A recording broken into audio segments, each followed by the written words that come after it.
Mina olen Elo-Maria Roots ja samuti osalesin selles uuringus seoses see, kas õpilased või poisid või tüdrukud. Ja oma ettekandes samuti keskendun endale intervjuudele, millest ennegi juttu oli. Nii et osaliselt see kattub eelmise ettekandega, aga minu teema on kitsam, ehk siis sooline essentsialism. Ja see lause loodus on meid selliseks teinud, on pärit ühest intervjuust ühe direktori, direktori väide.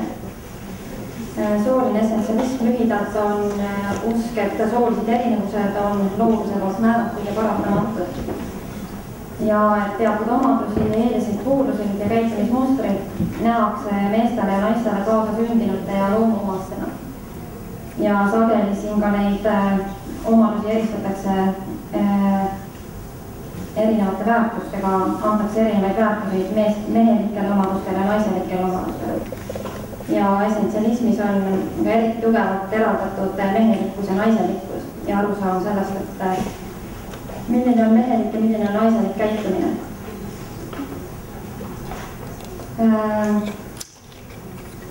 Nendest intervjuudest väga palju tuli sellist essentsialistlikku suhtumist mehelikkusesse ja naiselikkusesse. Ja selles valdkonnas alati tulevad teravad vastuolud välja, millest ma räägingi põhiliselt selles ettekandes. Kõigepealt esimene vastuolu ongi mehelikkuse ja naiselikkusega seoses, kuna väidetakse, et on mehelikud omadused ja naiselikud omadused, ehk siis mingid omadused peaksid olema seotud bioloogilise sooga. Samas enamus neid naissoost vastajaid väga hea meelega ütlevad ja rõhutavad isegi, et nad on pigem mehelikud naised olnud.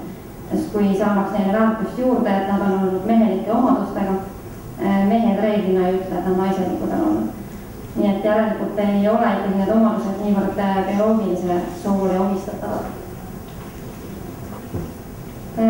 Üks teema, millele ma rohkem keskendusin, mis tuli välja nendest intervjuudest väga teravalt vastandades poisse ja tüdrukuid, oli võimu teema ja vägivalla teema.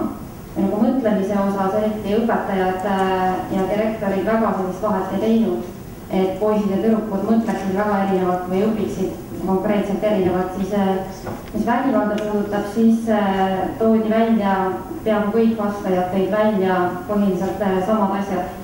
Poiste vägivalda esiteks võetakse palju normaalsemalt ja seda iseloomustatakse niimoodi, et see on avalikum, paistab välja, füüsiline rohkem ja palju pealiskaudsem. Ja see ongi loomulik, et poisid rüselevad ja pärast on jälle sõbrad, aga tüdrukute vägivald on varjatum ja sügavam. Ja seda on õpetajatel tunduvalt raskem avastada.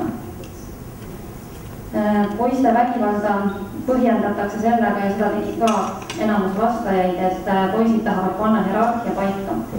Nendel on see nagu kaasa sündinud loomu omane, nad tahavad panna oma võimusuhted paika ja nad peavadki oma võitlused ära võitlema. Ja siin oli enne juttu hegemoonilisest maskuliinsusest juba. Ja see ongi see, mis ilmselt arusaam, et see ongi ainus normaalne maskuliinsuse vorm, selline rõhutatud hierarhilisus ja domineerimine, oma füüsilise jõu välja näitamine.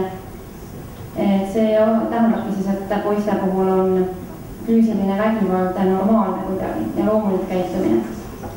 Ja seda peetakse poistele kaasa sündinud loomulikuks. Nii et poistel tekib selline vastuoluline kasvukeskkond, mis ma arvan on peamine poiste probleemide põhjus ongi vastuolud, milles nad kasvavad. Kus ühelt poolt neile tulevad mingid signaalid ja nad kogevad seda, et nende puhul peetakse füüsilist agressiivsust normaalsemaks ja vägivalda loomulikumaks. Samal ajal rõhutatakse seda, et poisid on psühholoogiliselt õrnad ja palju hellemad, nagu ütlesid, siin on koolipsühholoogid öelnud ja on öelnud õpetajad ja mitmed vastajad meie intervjuudes, et poistele tuleb läheneda sisuliselt ja rääkida tuleb nendega filosoofiast ja kõigepealt ka vestelda ja siis alles anda ülesandeid.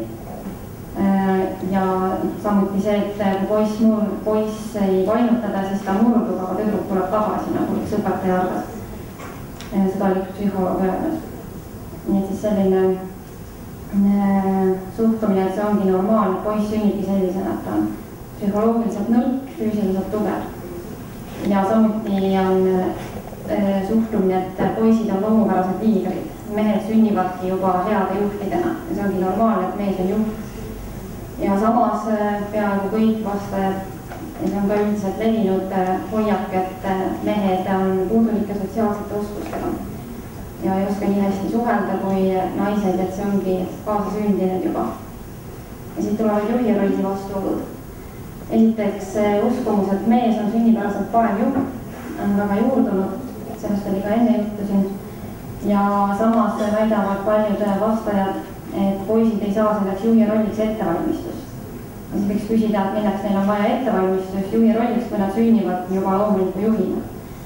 Ja samas väidetakse, et naised on sotsiaalsemad, see on jälle selline väga levinud stereotüüp, et naised on head suhtlejad, paremad kui mehed, räägivad rohkem, suudavad ennast selgeks teha.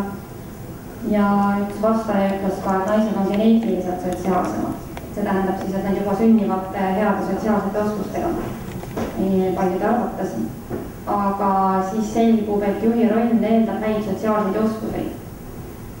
Ja siis võiks järeldada, et hoopis naised sünnivad heade liidri oskustega või naised peaksid olema sünnipoolest head juhid. No poistest on väga palju räägitud seoses sellega, nad langevad koolist välja ja nendega on pidevalt probleeme. Siis selle kõrval on jäänud tüdrukud tahaplaanile.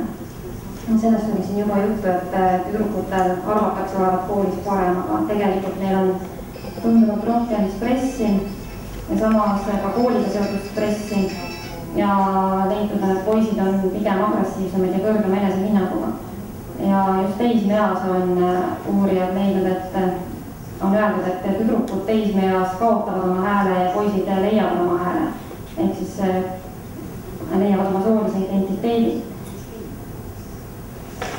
Ja poiste ja tüdrukute kohta on siis sellised põhihoiakud, et poisid vajavadki rohkem tähelepanu. Tüdrukud taluvad igavust hästi, tähendab siis, et kool ongi igav ja tüdruk sobib kooli. Tüdruk saab signaale, et tema soole on omane kuuletus ja allumine ja poiss saab signaale, et tema soole on omane ja tõusta hierarhias kõrgemale.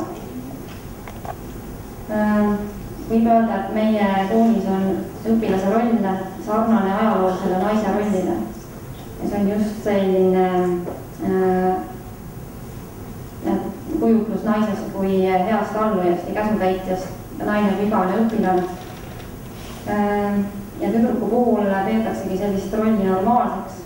On see sama asi, et tüdrukuid tuuakse poistele eeskujuks kui korralikke ja häid õpilasi.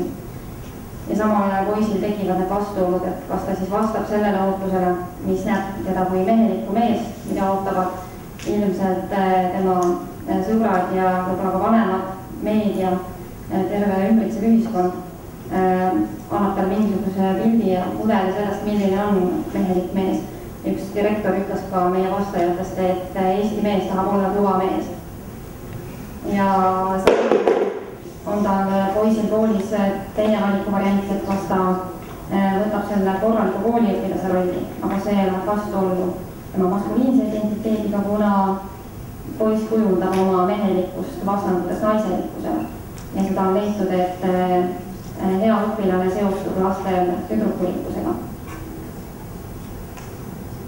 Õpetajatest vastajad tõid välja selle, et õpetaja on oluline soorolli kandja ja just selles osas, mida mees- või naisõpetaja ootab või eeldab poistelt ja tüdrukutelt. Kui õpilased näevad, et naisõpetajad pidevalt nõuavad ja ootavad korda ja kuuletust, toovad tüdrukutes eeskujuks teatud asju ja omadusi, siis see on juba teatud roll, mille tüdrukud saavad. Et selline ongi naine ja naisõpetaja, kellel on oluline kord ja kuuletus. Ja meesõpetajate puhul üks naisõpetaja ütles, et poistele väga meeldib see, kui meesõpetaja on ambitsioonikas ja loominguline, nii et ta sütitab poistes ka selle ambitsioonikuse. Täiesti erinevad omadused, mida väärtustatakse mees- ja naisõpetajate juures tegelikult. Ja üks naisõpetaja rääkis pikemalt ka sellest, kuidas moodi temal kui naisõpetajal on tekkinud süütunne poiste pärast. sellepärast, et just poiste probleemidest räägitakse väga palju ja igasugused koolitused on, kus tema oli algklasside õpetaja. Neile räägitakse, et nad peaksid rohkem tähelepanu pöörama poistele ja et nemad kui naised ei mõista poisse, poistel on täiesti teised vajadused ja näiteks naisõpetajatena peaksid eriti pingutama poiste pärast, sellepärast, et poistel ei ole koolis mees eeskuju võtta. Ja ta ütles, et ta on tõepoolest hakanud rohkem tegelema poistega oma süütundest, et ta naisena teeb poistele liiga. Ja ta tunnistas ka, et tüdrukud jäävad tähelepanuta ja et see on probleem. Ja siit võib teha mõned järeldused. Poiste probleemid ei tulene ilmselt kooli feminiseerumisest, ehk sellest, et naisi on liiga palju, vaid võimuhierarhial põhinevas ühiskonnas valitsevatest vastuoludest. Ja siin on ka need põhjused, miks pärast meil koolis vähem on, sellest oli ka eespool juttu. Esiteks uskumus, et poiste vägivaldsus ongi loomulik ja sellest tekib vastuolu poisis, et temalt oodatakse mingisugust mehelikku käitumist. Samal ajal räägitakse, et poisid on õrnad ja neil on suuremad vajadused. Ja sellest võib-olla tuleb see, et teismeas on leitud, et poisid on tunduvalt enesekindlamad ja tüdrukud on tunduvalt ebakindlamaks muutunud. Ja samas ootus, et poisis kasvaks kõva mees ja tüdrukul ikka kooliõpilase rolli täitmine. Ja reeglina poiss, kes tahab olla, kes tahab saada tõeliseks meheks, tahab vastanduda sellele kooliõpilasele ja on leitud ka, et poisid sageli teadlikult õpivad halvemini ja rikuvad korda, sellepärast, et see maskuliinse identiteedi kujundamine on neile olulisem. Naistel ja tüdrukutel on kindlasti kõige suurem probleem see, et seda taastoodetakse ja antakse edasi selle uskumuse kaudu, et naine ongi loomult passiivne ja parem alluja. Ja üks õpetaja ka ütles, et see kodeeritakse tüdrukutele sisse ja siis, kui nad saavad omakorda naisõpetajateks, siis nad jätkavad seda sageli alateadlikult. Ja näiteks selle kaudu, et mida üldse tüdrukute juures tunnustatakse ja poiste juures, milliseid asju kiidetakse, mida esile tõstetakse koolis ja mida väidetakse. Ja sellest tuleb arvamus, et kool sobib tüdrukutele, ei jäta neile negatiivset jälge. Seda ka üks vastaja arvas, et kool ei jäta ju tüdrukutele negatiivset jälge, sest neile ju sobib kõik ja meeldib seal. Ja sellest tuleb ka tüdrukute probleemide tähelepanuta jätmine, kuna tundub, et nendega ei ole nii palju probleeme kui poistega. Ja sellest signaal tüdrukutele, et allumine ja korralikkus ongi neile loomuomane ja poistele, et neil on loomuomaselt suuremad vajadused, mis tõstab nende enesehinnangut ja vägivald ongi nende puhul normaalne. Ja siit võib teha kaugemale ulatuva järelduse, et meeste suurem vägivaldsus ühiskonnas, lähisuhte vägivalda, vallaga on palju probleeme, enamus vangi on mehed ja kas see tulebki võib-olla vähemalt osaliselt sellest essentsialistlikust levinud uskumusest, et agressiivsus on poistele loomuomane ja nad on sotsiaalselt vähe võimetud. Nad ei suudagi teisiti ennast väljendada kui füüsilise jõuga. Ja tüdrukutele tuleb kahjuks kindlasti selline uskumus, et nad ongi head allujad ja neil on kaasasündinud vajadus teiste heakskiit ära teenida, mida on ka mitmed õpetajad arvasid, et tüdrukutel läheb koolis paremini, kuna nendel on lihtsalt suurem vajadus meeldida teistele, tahavad õpetajale meeldida. Ja ühe lahendusena kindlasti on see, et mitte rõhutada poiste puhul seda nende agressiivsust ja domineerimisvajadust ja juhtimisvajadust, vaid pigem anda neile võimalus oma sotsiaalseid oskuseid arendada.